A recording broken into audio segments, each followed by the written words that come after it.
COVID-19 corona virus నిర్మూలనలో భాగంగా ఆంధ్రప్రదేశ్ ప్రభుత్వం వ్యవహరిస్తున్నటువంటి తీరు దేశవ్యాప్తంగా ప్రశంసలు వస్తున్నాయి.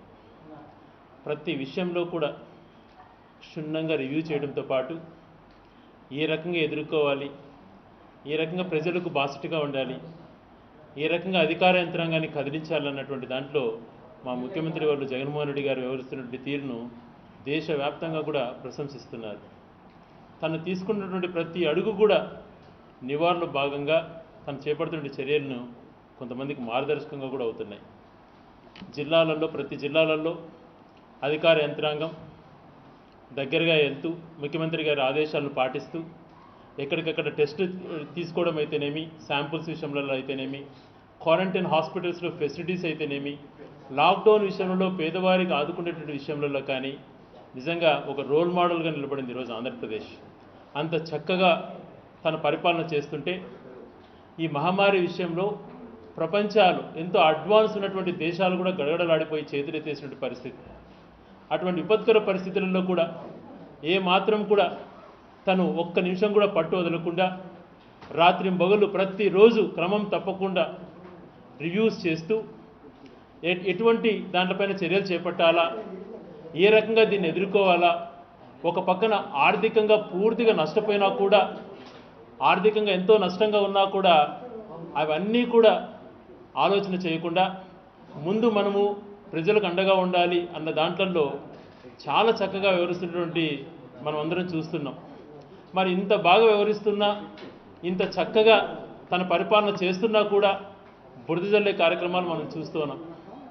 ఎలాగున్నాయంటే బురద జల్లే కార్యక్రమాలు ఇంట్లో హైదరాబాద్లో ఎక్కడో క్వారంటైన్లో కూర్చొని ఒక ఇంట్లో లగ్జరీ హోమ్లో 300 కోట్లతో కట్టుకున్నటువంటి ఇల్లులో తను కూర్చొని ప్రతిరోజు తండ్రి కొడుకులు ఇద్దరు గేమ్స్ ఆడుకుంటూ హెరిటేజ్ వ్యాపారంలో షేర్లు పెంచుకుంటూ తమకు టైంపాస్ కాని సమయంలో జూమ్ యాప్తో వీడియో కాన్ఫరెన్స్ని పెట్టి ఆ వీడియో కాన్ఫరెన్సెస్లో కూడా తమ వాళ్ళు ఎవరైతే వీళ్ళకి భజన చేస్తారో వాళ్ళని పెట్టి, సార్ తమరు లేకపోతే ఎట్లా సార్, మీరుంటే బాగుండు సార్ అని వాళ్ళే పొగిడించుకుంటూ తిని సలహాలు ఇస్తున్నట్టుగా, ప్రపంచానికి ఈయన సలహాలు ఇస్తున్నట్టుగా ప్రొజెక్ట్ చేసుకోవడం, ఆ ఎల్లో మీడియా దాన్ని హైలైట్ చేయడం మనం చూస్తూ ప్రజలంతా కూడా నవ్వుకుంటున్నారు. వీళ్ళ చందం ఎలాగుందంటే దున్నపోతు దూడని ఈనింది అని అంటే కట్టేయండి అర్జెంటుగా కట్టేయండి, కొద్దిగా లేట్ అయినా మళ్ళీ ప్రాబ్లం, అర్జెంటుగా కట్టేయండి అని చెప్పి వాళ్ళు అరవటం, దానికి తగ్గట్టు పచ్చమీడియా వ్యవహరిస్తుండడం. నిన్న మొన్న మనం చూసింటాం గౌరవనీయులు కన్నా లక్ష్మీనారాయణ గారు తను ట్వీట్లో ప్రభుత్వం ఎక్కువగా కొనింది అని చెప్పి అనుమానం వచ్చి ట్వీట్ పెట్టాడట. ఆ అనుమానము ఏదైతే తనకు వచ్చిందో దాన్ని పూర్తి వివరణగా మంత్రి గారు వివరించారు. వివరించిన తర్వాత నాకు అనుమానం వచ్చి పెట్టాను, నాకు ఇప్పుడు క్లారిఫై అయిందని చెప్పి ఆయనే చెప్పాడు. ఆయన ట్వీట్ ఇచ్చిన తర్వాత ఆ ట్వీట్ని అందుకున్నాయి పచ్చ మీడియా అండ్ సోకాల్డ్ తెలుగుదేశం వాళ్ళు 4 రోజులు మొరిగారు. ఏం చేశారండి? జగన్మోహన్ రెడ్డి గారు ముఖ్యమంత్రిగా ప్రమాణ స్వీకారం చేసిన రోజే చెప్పారు, నా పాలనలో అవినీతిని అంతమొందిస్తాను, కాంట్రాక్టర్లకు ఇంకొకరికో బెనిఫిట్ చేసేటువంటి ఏ కార్యక్రమం ఉండదు, ప్రతి రూపాయికి కాపలాదారుడిగా ఉంటాను అని చెప్పి పదే జగన్మోహన్ రెడ్డి గారు చెప్పారు. దానికి తగ్గట్టుగా జ్యుడిషియల్ ప్రివ్యూ వేశారు, ప్రతి ఒక్కటి రివర్స్ టెండరింగ్లో పెట్టారు. ఆ రివర్స్ టెండరింగ్లో 1000 కోట్లు రాష్ట్రానికి ఆదాయం మిగిలించేటట్టు చేశారు. గతంలో పచ్చదమ్ములు దోచుకున్న డబ్బునంతా కూడా మిగిలించేటువంటి పరిస్థితి చేశారు. 5 సంవత్సరాలలో లాస్ట్ మినిట్లో వాళ్ళు టెండర్లు వేసిన దాంట్లోనే 1000 కోట్లు జగన్మోహన్ రెడ్డి గారు కాపాడారు. ఇంకా 5 సంవత్సరాలలో వాళ్ళు దోచుకునింది 6 లక్షల కోట్లని మనకంతా కూడా తెలిసే. ఇసుక నుంచి బొగ్గు నుంచి ప్రతి ఒక్కటి ఏది వదలకుండా దోచుకొని తిన్నారు. వాళ్ళకు పడినటువంటి అలవాటును అందరికీ ఉందని చెప్పి వాళ్ళు అనుకుంటున్నారు. మా ప్రభుత్వం ఈరోజు చెప్తున్నాం, నీతి నిజాయితీగా పరిపాలన చేస్తాం, ఎక్కడ కూడా ప్రాజెక్టులలో కానీ మిగిలిన విషయాలలో కానీ ఎక్కడ అవినీతికి తావు ఉండదు, అవినీతిని నిర్మూలించేటువంటిదే మా బాధ్యత. అటువంటిది అంతగా ప్రాజెక్టులలోనే మిగతా విషయాలలోనే అంత స్ట్రిక్ట్గా ఉన్నటువంటి ప్రభుత్వం కిట్ల విషయంలో పొరపాటు చేస్తుందా? 1కి 4 సార్లు ఆలోచన చేసి దేశంలో సెంట్రల్ గవర్నమెంట్ కానీ అవతల కర్ణాటక కానీ ఇంకా మిగిలిన ప్రభుత్వాలు కొన్నదానికంటే కూడా తక్కువ ప్రైస్గా ఆంధ్రప్రదేశ్ కొంటే 4 రోజులు మీ ఇష్టం వచ్చినట్టు మొరిగారు. ఇదే మీ ఆలోచన? ఒక ప్రతిపక్ష నాయకుడిగా నువ్వు హైదరాబాద్లో కూర్చొని మంచి సలహాలు ఇద్దాము అన్నట్టు ఆలోచన లేదు. బురద జల్లేటువంటి కార్యక్రమం. నీ కుమారుడు అచ్చొచ్చిన ఆంబోతులాగా కనీసం మాస్క్ కూడా వేసుకోకుండా వీధులలో తిరిగినటువంటి మనం చూసాం. హైదరాబాద్లో కూడా అందరూ చాలామంది ఆ చుట్టుపక్కల వాళ్ళు భయపడుతున్నారు. మీకు ఎటువంటి నిబంధనలు పాటించరు.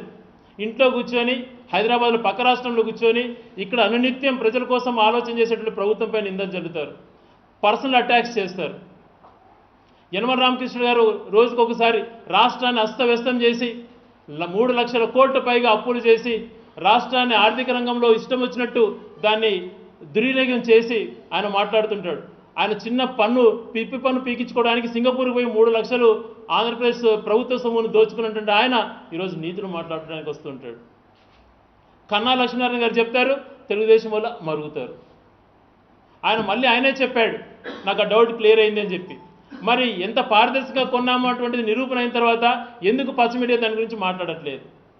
ఈరోజు రాష్ట్రంలో ప్రతి ఒక్కరూ మధ్యతరగతి వాళ్ళు కానీ, మిగిలిన వాళ్ళు కానీ, వ్యాపారస్తులు కానీ, వలస కూలీలు కానీ అల్లకల్లోలం అయిపోయింది మా పరిస్థితి, ఎలాగా మా పరిస్థితి అని ఆలోచన చేస్తుంటే వాళ్ళకు భరోసా కల్పించకుండా వాళ్ళు నిరుత్సాహపరిచేటువంటి విధానంలో మాట్లాడుతున్నటువంటి ఈ చంద్రబాబు నాయుడు గారు ప్రతిపక్ష నాయకుడా, పనికిమాలిన నాయకుడా అని చెప్పి నేను ప్రశ్నిస్తున్నాను. ప్రతిపక్ష నాయకుడు కూడా బాధ్యత ఉంటుంది. ఆ బాధ్యత అనేది లేకుండా ఎప్పుడు సత్యదూరమైనటువంటి మాటలు. మనకు ఒక సామెత ఉంది, నిజం అనేటువంటిది గడప దాటక ముందే అబద్ధం అనేది ప్రపంచం చుట్టూ వస్తుంది అని చెప్పి. ఆ సామెత చంద్రబాబు నాయుడు గారికి బాగా వంటపట్టింది. ఎప్పుడు దుష్ప్రచారం చేయడమే. ఈరోజు మేము ఛాలెంజ్ చేస్తున్నాం, మేం కాదు మాట్లాడింది, పలు రిపోర్ట్స్ కూడా చెప్పాయి. ఆంధ్రప్రదేశ్ ఆదర్శంగా పనిచేస్తుంది, రాష్ట్రంలో దేశంలో నెంబర్ 1గా ఆంధ్రప్రదేశ్ ఉంది, నివారణ చర్యలలో భాగంగా ప్రతి ఒక్కటి వాళ్ళు చేపడుతున్న చర్యలు చాలా బాగున్నాయని చెప్పి రిపోర్ట్ వచ్చిందా లేదా తెప్పించుకోండి అని చెప్పి ప్రశ్నిస్తున్నాం. ఎక్కడో చిన్న పొరపాటు ఎక్కడ జరిగినా ప్రభుత్వానికి అంటగట్టడం. నాకు తెలియక అడుగుతాను, ఇప్పటికీ కొన్ని పచ్చ ఛానల్స్ వైసీపీ ప్రభుత్వం అని రాస్తున్నాయి. ఎందుకు ఆంధ్రప్రదేశ్ ప్రభుత్వం అని చెప్పి రాయలేకపోతున్నారు మీరు? మీ విధానం చంద్రబాబు నాయుడు ఓడిపోయినారని దుఃఖంలో మీరు ఉన్నారు. ఎంత దుర్వినియోగం చేస్తున్నారంటే హైకోర్టు మాకు ముటిక్కాలు వేస్తుందంట. మేము చేసింది ఏం తప్పండి? ప్రజలకు ఇంగ్లీష్ మీడియం పెట్టాలనుకున్నాం, ప్రజలందరూ కూడా ఇంగ్లీష్ మీడియం చదువుకోవాలి, పేదవాళ్ళు కూడా ఇంగ్లీష్ మీడియం చదువుకోవాలని చెప్పి మాట్లాడితే దాన్ని రకరకాలుగా ఈరోజు మీరు కోర్టులో పిల్లు వేసిన వాళ్ళు కానీ, లేకపోతే దాని గురించి మాట్లాడేటువంటి వాళ్ళు కానీ ఎవరన్నా మీ పిల్లలు ఒక్కరన్నా తెలుగు మీడియంలో ఉన్నారా? ఓకే, మాకు తెలుగు పైన ఎంత ప్రేమ ఎంత చిత్తశుద్ధో మాకు అందరికీ తెలుసు. మీరు అనుకున్నట్టుగా తెలుగు మీడియం మండలానికి ఒకటి పెడతాం, మీ పిల్లల్ని స్వాగతిస్తాం. మీ పిల్లల్ని ఎక్కడ చేర్పిస్తారో చెప్పండి. ఇంగ్లీష్ మీడియం వద్దన్నటువంటి పిల్లల కోసం సపరేట్గా తెలుగు మీడియం స్కూల్ పెడతాం, రండి మీరంతా చేర్పించండి మీ పిల్లల్ని, మీ మనవాళ్ళని. ఎందుకు మీకు పేదవారంటే అంత కసి? ఇంగ్లీష్ మీడియం పేద ప్రజల కోసం డెసిషన్ తీసుకుంటే దాన్ని బుద్ధి చల్లేటువంటి కార్యక్రమం. ఈరోజు దేశంలో ప్రపంచంలో కూడా గడగడలు ఆడిస్తూ పెద్ద అడ్వాన్స్డ్ కంట్రీస్ కూడా సరిగా చేయలేని పరిస్థితులలో ఆంధ్రప్రదేశ్లో చక్కగా దీన్ని ఎదుర్కొంటుంటే దీనిపైన ఇంట్లో కూర్చొని మాట్లాడటం. ఒక పార్టీ అధ్యక్షుడు ఉన్నారు గౌరవనీయులు కళా వెంకట్రావు గారు, ఈరోజు ఉత్తరం రాస్తారు. ఆయన 4 పదులు ఉన్నటువంటి వెంచి 4 అడుగులు బయటకు రాలేదని చెప్పి. సిగ్గుందా కళా వెంకట్రావు గారు మీకు? జగన్మోహన్ రెడ్డి గారు ఉదయం నుంచి రాత్రి వరకు ఏ రకంగా యూజ్ చేస్తున్నారో మీకు తెలియటం లేదా? మీరు అస్తవ్యస్తం చేసినటువంటి ఆర్థిక పరిస్థితిని చక్కదిద్దుతూ ఇప్పుడు 2 సార్లు రేషన్ కంప్లీట్గా ఇవ్వడము, వాలంటీర్స్ ద్వారా ప్రతి ఇంటిని 3 సార్లు సర్వే చేయించడము, రెడ్ జోన్ ఏరియాలో 4వ సర్వే నిర్వహించడం మీ కళ్ళ కనపడడం లేదా? మీలాగా కత్తి పట్టుకొని దోమను చంపుతాను, దోమలపైన యుద్ధం, లేకపోతే ఇంకోటి ఏంది ఎలకలపైన యుద్ధం అని చెప్పి లక్షలు ఒక్కొక్క ఎలకకు దోమకు దోచుకునే పరిస్థితి కాదు ఈ ప్రభుత్వాన్ని. చిత్తశుద్ధితో పనిచేస్తుంది. అందుకనే ఈరోజు దేశవ్యాప్తంగా ఆంధ్రప్రదేశ్కు ప్రశంసలు వస్తున్నాయి. అది చూసి ఓర్వలేక మీ ఇష్టం వచ్చినట్టు మరుగుతున్నారు. ఈరోజు మిగిలిన రాష్ట్రాలలో ఈరోజు ఈనాడులో బ్యానర్ ఐటమ్ పెడతారు. కేరళలో ఏముందండి? టెస్టింగ్ విషయంలో 6వ ప్లేస్లో ఉంది కేరళ. మరి ఆంధ్రప్రదేశ్ నెంబర్ 1 ప్లేస్లో ఉంది. ఎందుకు రాయలేకపోతున్నారు మీరు? ఇక్కడ పోలీస్ అధికారులు కానీ, ఇక్కడ వైద్యులు కానీ, ఇక్కడ ప్రభుత్వం కానీ ఎంత చక్కగా పనిచేస్తుందో మీరు ఒకసారి బయటకు వచ్చి చూస్తే తెలుస్తుంది. ప్రతి ఒక్క వైసీపీ నాయకుడు, ప్రతి ఒక్క శాసనసభ్యుడు వీలైనంత వరకు తోచినంత వరకు సాయం చేద్దాం, ప్రజలకు అండగా ఉందామని చెప్పి ప్రమాదకరం అని తెలిసినా కూడా బయటకు వచ్చి ప్రజలతో మమేకం అవుతుంటే సిగ్గు లేకుండా మాట్లాడుతున్నారు మీరు ఇంట్లో దాక్కొని. ఎక్కడన్నా కూడా మీ మనిషి తెలుగుదేశంకి సంబంధించిన వాళ్ళు ఏ ఒక్కరికైనా సాయం చేశారా? వైసీపీ వాళ్ళు బయటికి రావద్దని మాట్లాడుతున్నారు. ఎస్, మేము బయటకు వచ్చి మేమేం నిబంధనలు అతిక్రమించట్లేదు. ఎక్కడైతే పేద ప్రజలు ఉన్నారో వాళ్ళకు విధిలేని పరిస్థితులలో ఏదైనా సాయం చేయాలా అని చెప్పి మా వైసీపీ నాయకులు కానీ మా వైసీపీ శాసనసభ్యులు కానీ బయటకు వస్తున్నారు. మా నాయకుడు ఆదేశాల ప్రకారం ఎప్పుడు కూడా మా పార్టీకి ఒక చిత్తశుద్ధి ఉంటుంది. పేదవారి ఇబ్బందులలో ఉంటే ప్రాణాలకు తెగించి కాపాడాలన్నటువంటిది అది మాకు వైఎస్ఆర్ గారి దగ్గర నుంచి వచ్చినటువంటి అలవాటు. అది దాన్ని కూడా ఒక బుద్ధి చల్లేటువంటి కార్యక్రమం మీకు ఎందుకు ధైర్యం లేదు? మరి బయటకు వచ్చి ఎక్కడైనా మీరు సహాయాలు చేస్తున్నారా? ఈ కోవిడ్ని ఎలా ఎదుర్కోవాలన్నటువంటి సలహాలు ఇవ్వకుండా కులాలు మతాల మధ్యన చిచ్చు పెట్టడం మొట్టమొదటిగా స్టార్ట్ చేశారు. కులాలు మతాలను విడదీసేటువంటి విధానం. దాన్ని అందరూ కూడా తిప్పి కొడితే మళ్ళీ ఇంకొక దాన్ని డైవర్ట్ చేయడం. కొంతమందిని మరిగిస్తుంటారు. అక్కడ అచ్చెన్నాయుడు గారు, యనమల రామకృష్ణుడు గారు, దేవినేని ఉమా ఇట్లాంటి వాళ్ళంతా కూడా పొద్దుపోకుండా మాట్లాడేటువంటి మనుషులు. వాళ్ళు లక్షల కోట్లు దిగమింగి ఇంట్లో దాచుకొని ₹1 ఈరోజు సాయానికి ముందుకు రాకుండా ఇంట్లో కూర్చొని మరుగుతున్నారు వీళ్ళు. ఎక్కడ కూడా జగన్మోహన్ రెడ్డి గారు తన నిబద్ధతను ఎక్కడ కూడా చాటుకుంటున్నాడు. మీరు ఎన్ని మాటలు మాట్లాడుతున్నా, ఎన్ని రకాల మీరు అవమానిస్తున్నా, ఎన్ని రకాల మీరు టీవీ ఛానల్స్లో డిబేట్స్ పెట్టి లేని పనులతో మీరు తిట్టిస్తున్నా తన ఓపిక భరిస్తూ నా బాధ్యత నాకు ఉంది, ఈ రాష్ట్ర శ్రేయస్సును ఇటువంటి కాలంలో ఇటువంటి పరిస్థితులలో ఈ రాష్ట్రాన్ని ఆదుకోవాలి, నా శక్తి మేర నేను ప్రజలకు అండగా ఉండాలి అని చెప్పి తను ఆలోచన చేస్తున్నాడు. ప్రతిదీ రాజకీయమేనా? మీ హయాంలో ఏం చేశారు? మీరు దోచుకొని తినడం తప్పితే. ఈరోజు జగన్మోహన్ రెడ్డి గారికి మంచి పేరు వస్తుంది, దేశవ్యాప్తంగా ప్రశంసలు వస్తున్నాయని చెప్పి దుర్బుద్ధితో మీరు లెటర్లు రాయడం, ఇష్టం వచ్చినట్టు ఇంట్లో నుంచి ప్రెస్ మీట్లు పెట్టడం. ఏం చంద్రబాబు నాయుడు గారు మీరు ఆంధ్రప్రదేశ్కి ఎందుకు రాలేకపోతున్నారు? మీరు వస్తే క్వారంటైన్లో పెడతా అంటున్నారు కదా. మీరు అవినీతితో నిబంధనలకు ఉల్లంఘంగా నిబంధనలకు ఏదైతే ఉండాలో ఆ నిబంధనలు లేకుండా దొంగచాటుగా ఒక గెస్ట్ హౌస్ తీసుకుని ఉన్నారు 5 సంవత్సరాలు. ఆ గెస్ట్ హౌస్లో పర్మిషన్ ఇప్పిస్తాం, ఉండండి అక్కడి నుంచి చెప్పండి ఏం చెప్తారో సలహాలు. కరకట్ట పైకి వచ్చి 300 కోట్లతో లగ్జరీస్ ఇల్లు కట్టుకొని అక్కడ నువ్వు ఎంజాయ్ చేసుకుంటూ మన వాళ్ళతో ఫ్యామిలీతో వ్యాపారాన్ని చేసుకుంటూ పొద్దుపోకుండా ప్రభుత్వంపై నిందలు మోపుతావా? కన్స్ట్రక్టివ్గా ఒక్కటన్నా నువ్వు సలహా ఇచ్చినావా ఈ ప్రభుత్వానికి? అఖిలపక్ష మీటింగ్ పెట్టండి అని అంటావు. సిగ్గుంది అది అనడానికి. అందరినీ ఒక రకంగా ఘాటి కట్టేసుకొని ఎప్పుడు ప్రభుత్వం పైన బురద చల్లేటువంటి మీరంతా ఏమి చేస్తారు? అఖిలపక్షం పెడితే మీకు నిజంగా చిత్తశుద్ధి ఉంటే సలహాలు ఇవ్వండి. మేము ఆ సలహాలు పాటించకపోతే అప్పుడు ప్రశ్నించండి, మంచి సలహాలు ఇవ్వండి. ఎక్కడన్నా కూడా మీరు చూసారా? 3 సార్లు రేషన్ ప్రజలకి ఒక నెలలో కందిపప్పు, శనగబేడలు ఇవి ఇవ్వడమే కాకుండా వాలంటీర్ ద్వారా ఇంటింటి సర్వేసు ఎంత చేస్తున్నారంటే కేసులు దాపెడుతున్నారని చెప్పి నిందలు మోపుతారు. మళ్ళా ఏంటని మీకు సిగ్గుందా? ఈరోజు కేసులు దాపెట్టడానికి ఇదేమన్నా ఇంకొక రకమైనటువంటి జ్వరమా?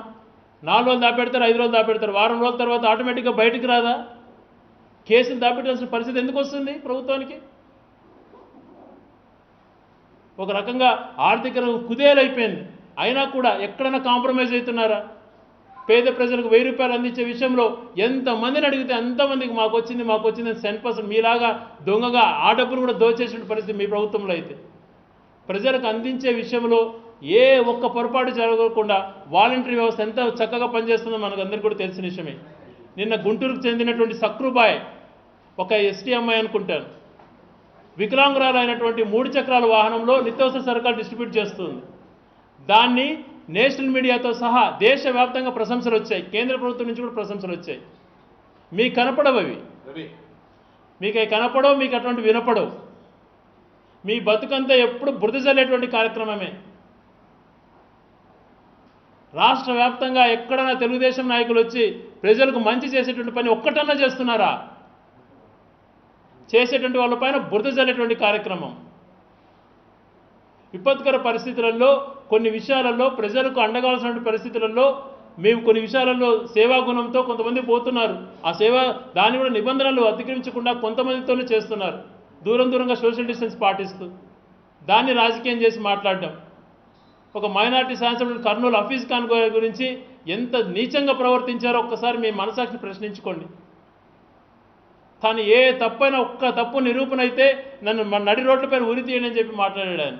మీకు సిగ్గుందని నిరూపించడానికి? ధైర్యం ఉంటే నిరూపించండి ఏదైనా తప్పు చేసినంటే. శ్రీకాళహస్తి ఎమ్మెల్యే గారి పైన నిందలేశారు, శ్రీకాళహస్తి ఎమ్మెల్యే గారు ఛాలెంజ్ చేశారు. తను డిస్ట్రిబ్యూట్ చేసేటువంటి సమయంలో ఎక్కడైనా పాజిటివ్ వచ్చినటువంటి అధికారం ఉంటే నేను రాజకీయాల నుంచి తప్పుకుంటానని చెప్పారు ఆయన. నిరూపించగలుగుతారా అవి? ఏదో రకంగా మనిషి పైన బురద చల్లాలా? మీ బతుకంతా ఇంతేనా? మీరు ఎలాగా ప్రజలకు మంచి సలహాలు కానీ సూచనలు కానీ ఇచ్చేటువంటి బుద్ధి మీకు ఎప్పుడు ఉండదు. దయ ఉంచి ఇప్పుడైనా మిమ్మల్ని కోరుతున్నా, మీరు సాయం చేయకపోయినా పర్వాలా, బురద చల్లే కార్యక్రమాలు మీకు అలవాటు, కానీ ప్రజలకు నష్టం వచ్చేటువంటి పనులు చేయొద్దండి. మీరు మాకు తోడు ఉండరు, మాకు తెలుసు, సలహాలు ఇవ్వరు, మాకు తెలుసు. మీలాంటి వాళ్ళతో ఏదైనా సూచనలు తీసుకుంటే మీరు వచ్చి ఏం చేస్తారంటే, ఏంది ఆంధ్రప్రదేశ్లో ఇంత బాగా పనిచేస్తుంది, ఇంత తక్కువ కేసులు వస్తున్నాయి, ఇంకా ఎక్కువ కేసులు రావాలని చెప్పి వైరస్ ఎక్కించేటువంటి మనస్తత్వం మీది, ప్రభుత్వానికి చెడ్డ పేరు తీసుకురావాలని చెప్పి అటువంటి నీచ సంస్కృతి మీది, అటువంటి ఆలోచనలు మీవి. ఎందుకంటే పరిశ్రమల విషయంలో చాలాసార్లు మనం చూసాం ఎలా వివరించేవాళ్ళు. కాబట్టి నిందలు మోపడం ఆపి, దొంగ లెటర్లు రాయడం ఆపి ఇళ్లలో కూర్చొని మీకు చేతనైతే సహాయం చేయండి, లేదా మంచి సూచనలు సలహాలు ఇవ్వండి. అంతేగాని ఒక ప్రతిపక్ష పాత్ర పోషించకుండా మీరు దుర్మార్గమైనటువంటి ఒక బందిపోటు ఆలోచనలతో, ఒక దొంగ ఆలోచనలతో ప్రభుత్వం పైన ఏదో రకం బురద చల్లినటువంటి ప్రయత్నాలు మానుకోండి అని చెప్పి కోరుతున్నాను. నేను నిజంగా ఈ ప్రభుత్వం తరపున, ప్రభుత్వం ఏదైతే జగన్మోహన్ రెడ్డి గారు ఏదైతే ఆదేశాలు ఇస్తున్నారో ప్రతిరోజు అధికారులతో మాట్లాడిన తర్వాత ఆదేశాలన్నింటినీ కూడా పాటిస్తూ అధికారులు చాలా చక్కగా పనిచేస్తున్నారు. పోలీస్ వ్యవస్థ ఎంత బాగా పనిచేస్తుందో అందరికీ కూడా తెలుసు. మీ హయాంలో పోలీస్ వ్యవస్థను ఎలా దిగజార్చారు మీరు? అదే రకంగా కేంద్ర ప్రభుత్వం తీసుకున్నటువంటి ఆర్డినెన్స్ కూడా స్వాగతిస్తున్నాం. డాక్టర్ల పైన ఎవరైనా దాడులకు పాల్పడితే దానికి సంబంధించిన ఆర్డినెన్స్ తీసుకురావడం చాలా సంతోషదాయకం. మా వైఎస్ఆర్ ప్రభుత్వం దాన్ని స్వాగతిస్తుంది. డాక్టర్లని కానీ మిగిలినటువంటి నర్సులను కానీ ఎవరైనా టెస్టింగ్కి వచ్చిన వాళ్ళందరినీ కూడా గౌరవించాలో, వైద్య సిబ్బంది ఎవరు వచ్చినా కూడా వాళ్ళను అసభ్యంగా ప్రవర్తించకూడదు. వాళ్ళు మన కోసం ప్రాణాలు తెగించి పనిచేస్తున్నారు. అలాగే వాలంటీర్లు ఎట్లా పనిచేస్తున్నారో మనకందరికీ తెలుసు. వాళ్ళ పనిని చూస్తే ఈరోజు జగన్మోహన్ రెడ్డి గారు వాళ్ళకి 50 లక్షల బీమా సదుపాయం కూడా కల్పించారు. పారిశుద్ధ కార్మికులు కల్పించారు. ఎవరైతే విపత్కర పరిస్థితులలో కష్టపడి పనిచేస్తున్నారో వాళ్ళందరినీ కూడా మంచి చూపుతో, మంచి ఆలోచనతో ప్రభుత్వం ఆలోచన చేస్తుంది. వాళ్ళకు మిగిలిన వాళ్ళకంటే కూడా ప్రోత్సహించే విధంగా వాళ్ళకు బోనస్లు కానీ, శాలరీస్ ఫుల్ పే చేయడంలో కానీ అన్నిట్లో మా ప్రభుత్వం ముందుకుంది. ఇన్ని కష్టాలు వచ్చినా ఎక్కడ కూడా ఒక అడుగు కూడా వెనకేయకుండా మహిళలకు మళ్ళా 1400 కోట్లు రిలీజ్ చేయడం ఎంత గొప్ప విషయం చెప్పండి. ఇది 1400 కోట్లు మీరు ఎప్పుడో మూసేసినారు. సున్నా వడ్డీకి ఇవ్వడంతో ఎప్పుడో మీరు దాన్ని అసలు మహిళలకు అందకూడదని చెప్పి మీరు చేశారు. మీ హాయంలో బకాయిలు అన్నింటినీ కూడా తీరుస్తూ 1400 కోట్లు ఈరోజు మహిళల అకౌంట్లో జమ చేసినటువంటి నాయకుడు జగన్మోహన్ రెడ్డి గారు. అదే రకంగా అరటి రైతులు ఎక్కడ ఇబ్బంది పడుతున్నా వాళ్ళ కోసం అన్ని రాష్ట్రాల ముఖ్యమంత్రులతో మాట్లాడి రోజుకు 100 లోడ్లు ఇతర రాష్ట్రాలకు పంపించేటువంటి విధానాన్ని చెప్పారు. వ్యవసాయ అధికారులు పంట దగ్గరికే వెళ్ళి, రైతుల దగ్గరికే వెళ్ళి వేరుశెనగ కానీ, వరి కానీ వాళ్ళు అక్కడికక్కడ కొనుగోలు చేస్తున్నారు. ఆ రైతులకు పేమెంట్ విషయంలో కూడా ఎంత బాగా ప్లాన్ చేసి వాళ్ళకు వెంటనే అకౌంట్లో వేస్తుందో మనం అందరం చూస్తున్నాం. ఒక పక్క ఇన్ని రకాల కష్టాలు వచ్చినా మరొక పక్క పాలన గాడి తప్పకుండా ఎక్కడికక్కడ ప్రతి విషయంలో కూడా పేద ప్రజలంటే 4 అడుగులు ముందుకుండి తను చేస్తున్నటువంటి పరిపాలన చూసి ఓర్వలేక మీరు మాట్లాడుతున్నారు. మీరు ఎన్ని మొరిగినా, ఎన్ని మాట్లాడినా మా విధానం ఒక్కటే, మేము పేద ప్రజల కోసం పాటుపడతాం. పేద ప్రజల విషయంలో చేసే విషయంలో ఎక్కడ రాజీ పడం. పేదల ఈ కరోనా మహమ్మారిని ఎదుర్కోవడానికి అన్ని రకాల ప్రిపేర్ అయింది ఈ ప్రభుత్వం. ప్రతి విషయంలో కూడా ఇంకా టెస్టులు మొన్నటి వరకు, ఇప్పుడు స్టేట్లో ఫస్ట్ మనం వచ్చినాం, ఇంకా దాన్ని పెంచుకునే విధంగా ఎక్కడైతే ప్రైమరీ కాంటాక్ట్స్ ఉన్నాయో వాళ్ళందరికీ టెస్టులు చేసి మిగిలినటువంటి ఎక్కడ సిమ్టమ్స్ కనపడినా కూడా వాళ్ళందరికీ టెస్టులు చేయాలని చెప్పి ముఖ్యమంత్రి గారు ఆదేశించారు. అవన్నీ కూడా మన వైజాగ్లోనే మ్యానుఫ్యాక్చరింగ్ చేసి దేశం అంతా కూడా ఆకర్షించబడుతున్నారు. ఈరోజు అక్కడ పర్సనల్ కిట్స్ కూడా నిన్న విమానాలలో రావడం మనమంతా కూడా చూసాం. అవన్నీ నేను సామాన్య చిన్న ప్రైమరీ హెల్త్ సెంటర్స్, హాస్పిటల్స్లో అడిగాను, మీ కిట్స్ వచ్చాయంటే బాక్స్ చూపిస్తున్నారు. సార్ మాకు ప్రభుత్వము చాలా మంచిగా పంపించింది కిట్స్ అని చెప్పి. ఇంతకన్నా పరిపాలన ఏం చూపించాలి? మీలాగా పబ్లిసిటీ కోసం దొంగ లెక్కలు చేయడం, ఎప్పుడు అబద్ధాలు మాట్లాడడం ఇలాగ చేయదు మా ప్రభుత్వం. చిత్తశుద్ధ పనిచేస్తుందని చెప్పి దీన్ని బట్టి చూస్తేనే మనకు అర్థమవుతుంది. ఎక్కడ ఏ విషయంలో నిర్లక్ష్యం వహించకుండా పూర్తి స్థాయిలో ప్రజల విషయంలో ఎక్కడ రాజీ పడకుండా పూర్తి స్థాయిలో అన్నీ అందజేసి ఈ కోవిడ్ మహమ్మారిని ఎంతగా ప్రపంచంలోనే ఒక ఆదర్శంగా ఆంధ్రప్రదేశ్ చేస్తుందన్నటువంటి మంచి పేరు ప్రభుత్వం తెచ్చుకుంటుందని చెప్పి తెలియజేస్తున్నాను.